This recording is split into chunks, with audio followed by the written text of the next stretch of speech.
오늘 본문인 누가복음 7장 36절에서 50절까지의 말씀은 누가복음 7장 29절에서 30절 말씀에 제시되고 있는 것처럼 사람들에게 손가락질 받던 죄인으로 취급되었던 세리들이 하나님의 구원 계획에 적극적으로 반응하는 데 비해서 바리새인들과 율법사들은 부정적으로 혹은 소극적으로 반응하는 그런 현상에 대한 구체적인 예를 제공해 주고 있습니다.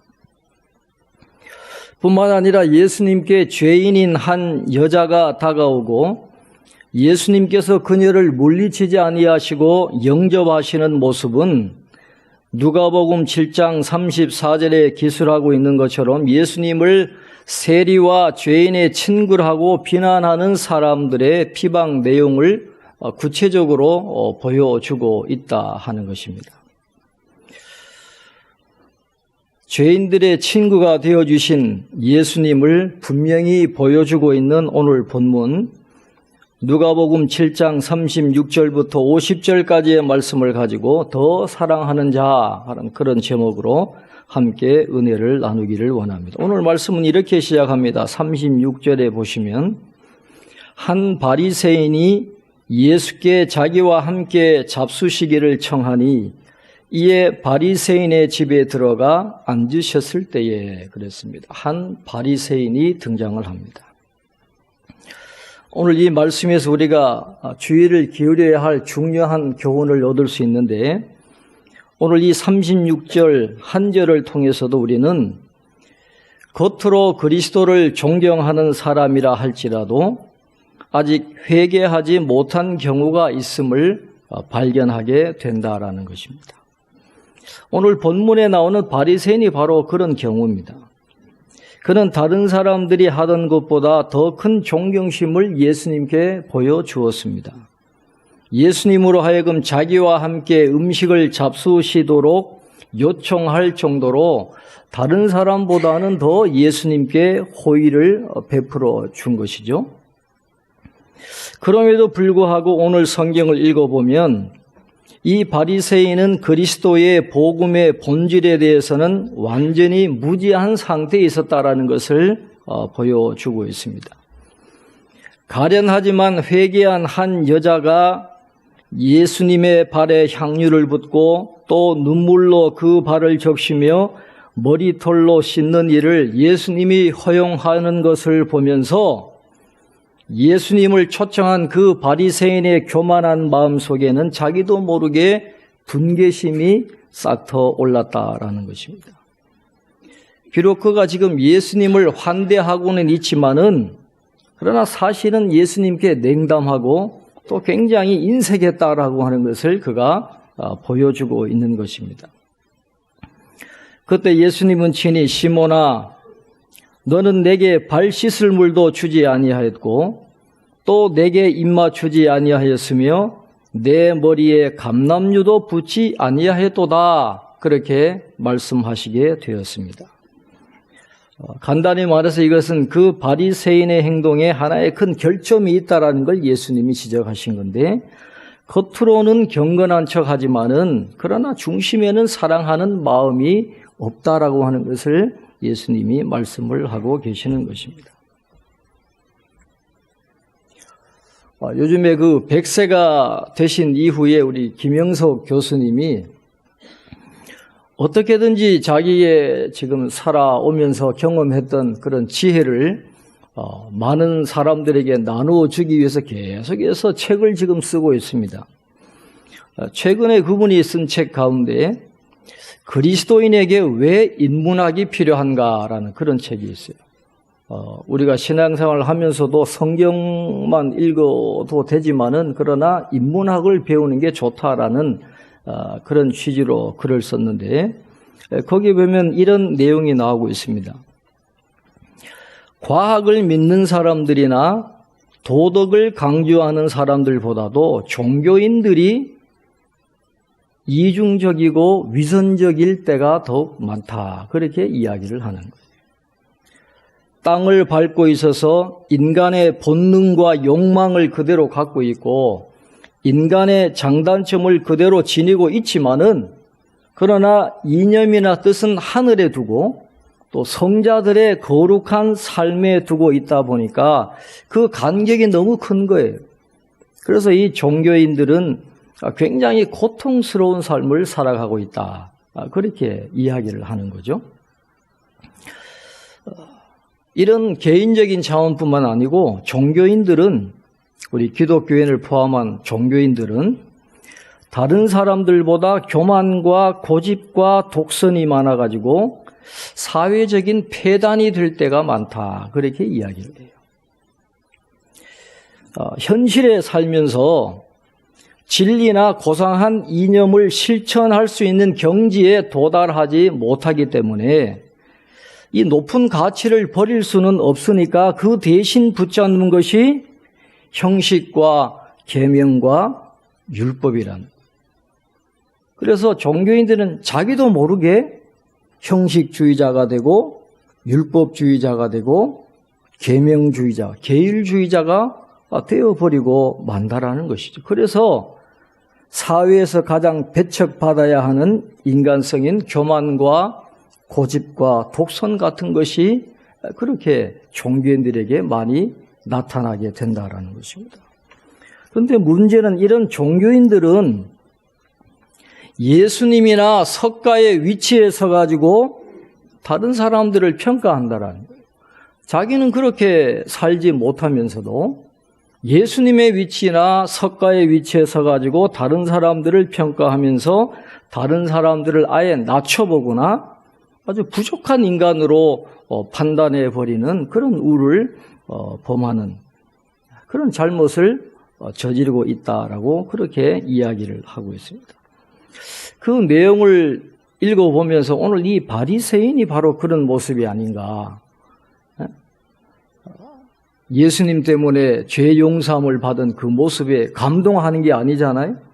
오히려 그 여인을 정죄하고 하는 그런 자기보다 훨씬 못난 인간으로 치부해버리는 그런 모습이 오늘 바리새인에게 나타나는데, 만약에 그런 바리새인의 모습이 오늘 우리의 모습이라고 한다면 오늘 예수님도 바리새인 시몬에게 똑같은 말을 한 것처럼 우리에게 말하지 않겠어요?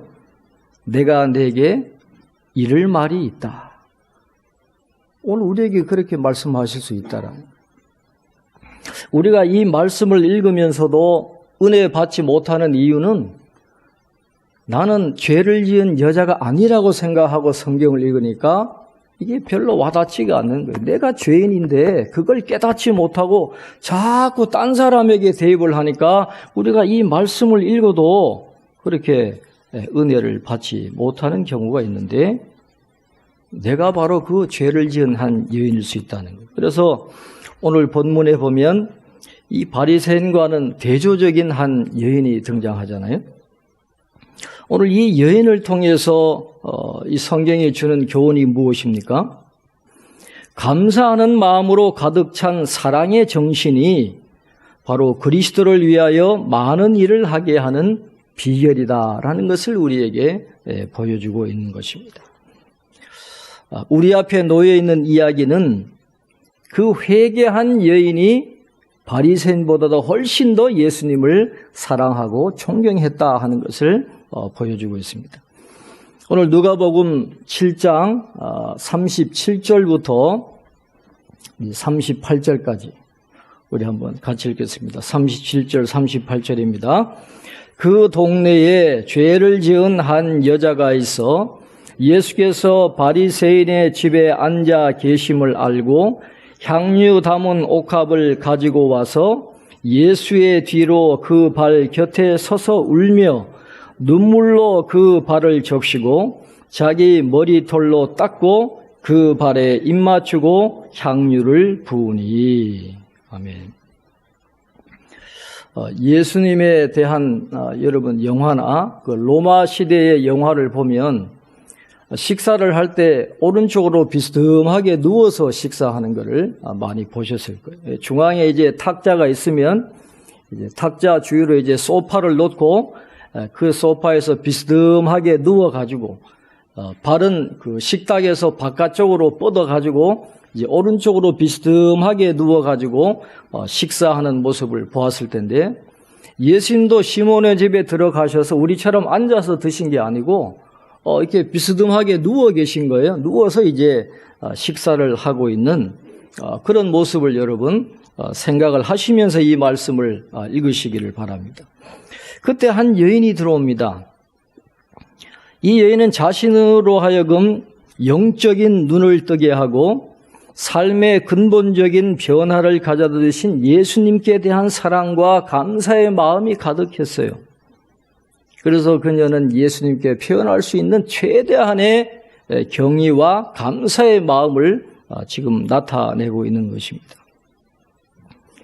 머리를 풀어서 눈물로 예수님의 발을 적시고 그 머리털로 닦았다. 이 머리를 풀었다. 그 머리털로 예수님의 발을 눈물로 닦았다. 이건 굉장히 여인에게는 수치스러운 거거든요.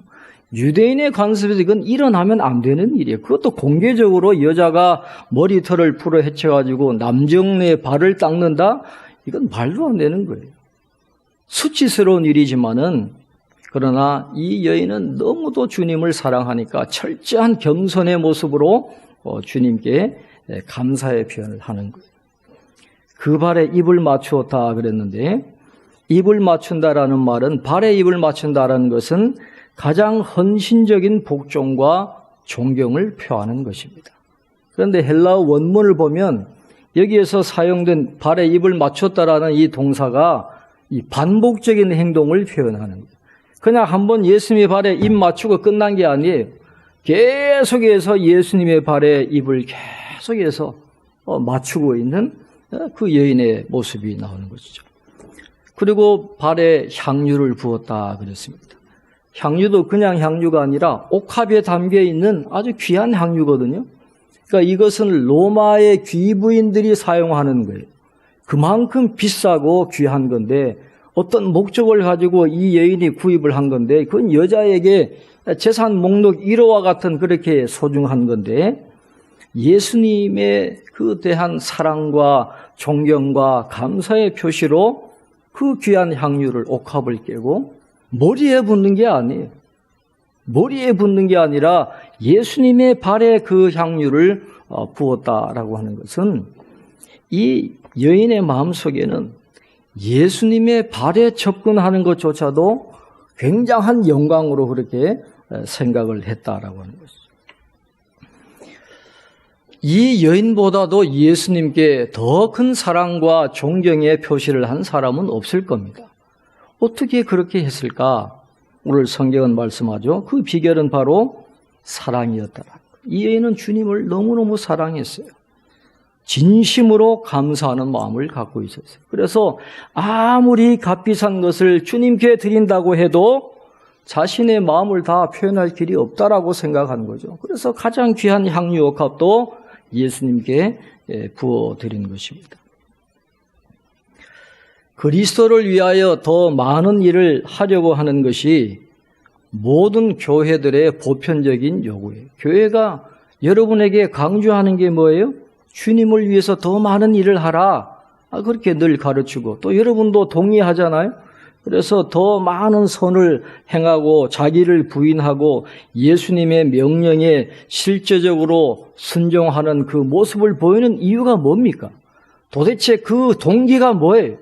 바로 예수님에 대한 사랑이다. 사랑 때문에 그렇게 한다라는 것이죠. 물론 어떤 경우에는 징벌에 대한 두려움이나 보상에 대한 욕구 때문에, 그리고 의무감 같은 것 때문에 사람들로 하여금 거룩한 삶을 살도록 추구하는데 꼭 필요한 것일 수도 있어요. 물론 그런 것도 필요하지만은, 그러나 가장 중요한 것은 주님을 사랑하는 마음 때문입니다. 징벌 때문에 한다든지 보상 때문에 한다든지 의무감 같은 걸로 하면 그 사람의 생애가 변화되지를 않아요. 그 사람을 변화시키는 건 주님에 대한 사랑으로 그것을 할 때 그 인생을 변화시킬 수 있다라고 하는 것입니다. 세상 사람들이 종교적 감정을 아무리 비웃는다 할지라도, 그리고 때로는 거짓되고 또 건전치 못한 감정이 나타난다 할지라도 주님에 대한 사랑이라고 하는 그 감정이 바로 우리의 행함의 비결이 된다라는 진리는 지금도 변함이 없다라는 것입니다. 그래서 우리의 마음이 그리스도를 향해야 되고 우리 마음 속에는 예수님을 섬기겠다는 사랑이 충만해야 되는 것입니다. 그렇지 않을 때에는 우리의 순종이 곧 멈추어지고 말 것이기 때문에 그렇습니다. 그러므로 그리스도의 포도원에서 열심히 일한 사람들은 항상 사랑으로 일하는 일꾼이어야만 되는 것이에요. 이러한 주님에 대한 뜨거운 사랑이 없이 그저 인간적인 열심으로만 봉사하게 되면 항상 불평하고 원망하게 되어 있고 시험에 들게 되어 있고 번아웃 될 수밖에 없다라는 거예요.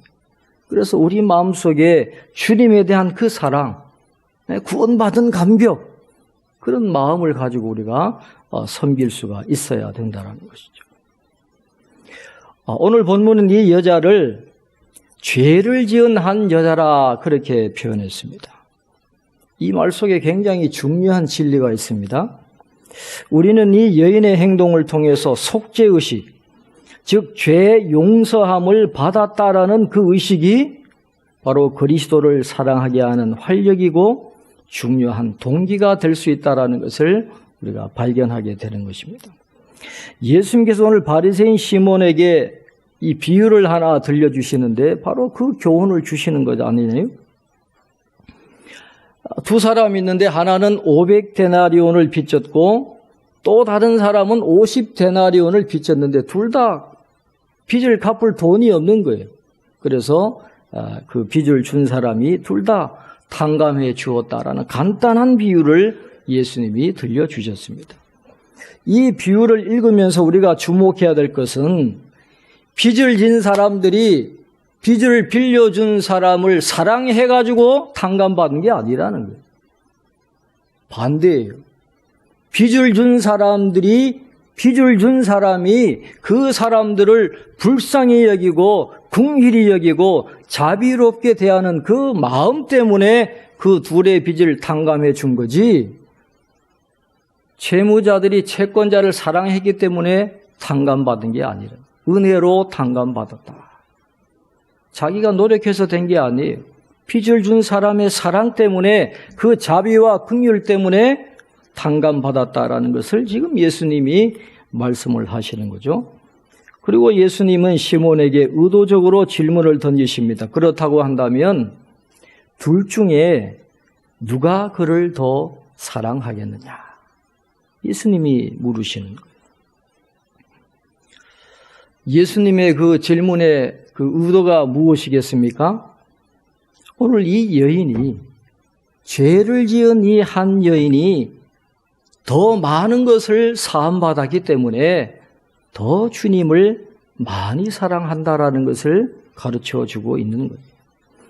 그래서 오늘 예수님이 이 말씀을 통해서 주시는 것은 이 여인의 사랑은 용서의 결과이지 원인이 아니다라고 하는 것입니다. 이 여인이 예수님께 사랑하는 마음으로 향유 옥합을 깨뜨렸기 때문에 죄 용서함을 받은 게 아니에요. 이미 죄 용서함을 받은 그 은혜, 그 속죄의 의대를 알았기 때문에 예수님에 대한 사랑의 마음으로 향유 옥합을 깨뜨릴 수가 있었다라고 그렇게 말씀을 하고 있는 것입니다. 바리새인 시몬에게는 그런 사죄의 은총이 없었기 때문에 그 사랑의 표현이 나타나지를 않았다라고 하는 것이죠. 오늘 예수님께서 이 여인에게 주신 말씀을 통해서 그녀가 죄사함의 은혜를 받을 수 있었던 것이 그녀의 믿음 때문이었다라고 성경은 말씀합니다. 우리 50절 말씀 한번 같이 읽겠습니다. 50절입니다. 예수께서 여자에게 이르시되 내 믿음이 너를 구원하였으니 평안히 가라 하시니라. 아멘. 여러분 주의 깊게 잘 보십시오. 내 사랑이 너를 구원하였다. 예수는 그렇게 말씀하지 않았어요? 내 사랑이 너를 구원하였다가 아니라 내 믿음이 너를 구원하였다. 다른 신약 성경 어디에서도 마찬가지로 사랑 때문이 아니에요. 우리의 공로가 아니에요. 내가 뭐 잘했기 때문이 아니라 그 믿음으로 죄사함을 받게 되었다. 그렇게 말씀을 하고 있습니다. 오랫동안 수고하고 무거웠던 그런 죄의 짐이 예수님을 믿는 믿음 때문에 다 해결이 되어졌다라는 거예요. 또 귀한 것은 그녀의 믿음은 사랑과 더불어 역사하는 믿음이었어요. 사랑과 역사했기 때문에 귀한 열매를 맺게 된 것이고, 그녀의 영혼을 구원한 것은 사랑이 아니라 바로 그녀의 믿음 때문이었다 하는 것이 오늘 말씀의 결론입니다. 그리고 또 그 여인은 믿음의 열매로 주어지는 평안을 얻게 되었잖아요.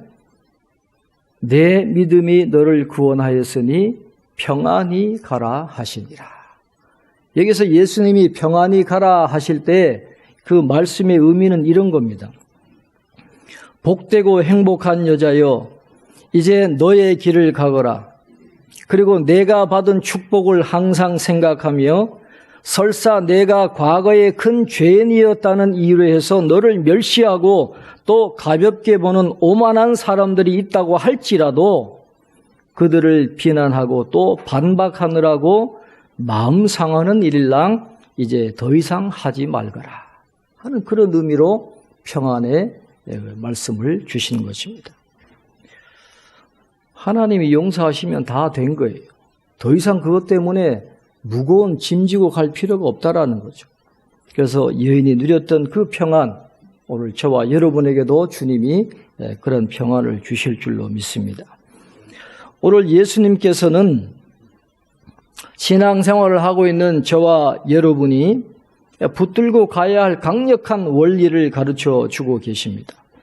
그것은 복음 전체를 떠받치고 있는 큰 머릿돌과도 같은 것이고 천국의 비밀 창고를 열 수 있는 주요 열쇠 가운데 하나입니다. 사람들을 거룩하게 만드는 유일한 길은 그리스도를 통하여 사죄의 은총이 풍성하게 나타났다는 사실을 가르치고 전하는 것입니다. 또 자신을 거룩하게 하는 비결 역시 그리스도께서 우리의 죄를 용서하신다는 사실을 깨닫고 그것을 느끼는 데 있습니다. 하나님과 화목하게 되는 것은 거룩한 열매를 맺을 수 있는 유일한 근거가 되는 거예요. 사죄는 성화보다 앞서 나가는 것입니다. 우리가 화목하기 전에는 아무것도 할 수가 없어요. 우리가 생명을 가지고 일하는 것이지 생명을 얻기 위해서 일하는 건 절대로 아니에요. 예수님을 믿음으로 우리에게 새로운 생명이 주어지고 그 생명 때문에 예수님을 사랑하는 마음이 생기고 그것으로 일하고 섬겨야 되는 것이지 그 생명과 사랑을 얻기 위해서 일하는 건 절대로 아니다라고 하는 것입니다. 의롭다 하심을 얻기 전에는 우리가 아무리 최선을 다한다 할지라도 그것이 눈부신 죄악에 불과하다는 걸 우리는 잘 알아야 됩니다. 그래서 우리는 하나님의 아들을 믿는 믿음으로 살아야 되고 그 믿음이 있어야 주님의 제자의 길을 갈 수 있고 그리스도의 구속적인 사랑을 경험해 본 심령만이 그리스도를 사랑하고 또 그를 영화롭게 할 수가 있다 하는 것을 우리가 기억할 필요가 있습니다.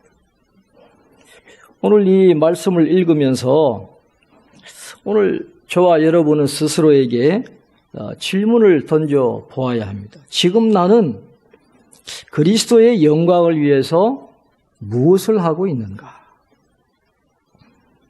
우리는 지금 어떤 삶을 살고 있습니까? 우리를 사랑하시되 우리의 죄를 위하여 죽기까지 하신 그분을 사랑하고 있다는 우리의 증거는 무엇으로 나타나고 있습니까? 여러분, 이것보다 중요한 질문이 없잖아요? 만약에 이 질문에 대한 만족한 대답을 할 수 없다라고 한다면 과연 우리가 속죄함을 받은 사람인가 하는 것을 의심해 보아야 하지 않겠습니까? 생명력 있는 사랑이 수반되지 않는 사죄는 있을 수 없습니다. 진정으로 죄 씻음을 받은 사람은 어떤 방법을 통해서든지 자신의 죄를 씻겨주신 구세주를 자기가 사랑하고 있다는 점을 보여주지 않을 수가 없는 거예요. 우리의 믿음은 행함으로 증명이 돼야 됩니다. 오늘 이 여인이 수많은 사람들 앞에서 수치와 조롱거리가 된다 할지라도 주님에 대한 감사와 그 사랑의 마음을 가지고 눈물을 흘리며 머리털로 예수님의 발을 닦고 그 귀한 향유 값을 발에 붓고 그 발에 입 맞춘 것처럼 그 사죄 은총은 우리가 사랑으로 섬김으로 표현되어야 된다는 것이죠. 향유 값을 깨뜨린 이 여인처럼 또 주여 내가 주를 사랑하는 줄 주께서 아시나이다. 그 베드로의 절절한 그 사랑 고백처럼 오늘 저와 여러분의 심령 속에 사죄 은총의 그런 고마움과 감사 그리고 주님에 대한 사랑이 넘쳐나기를 축원합니다.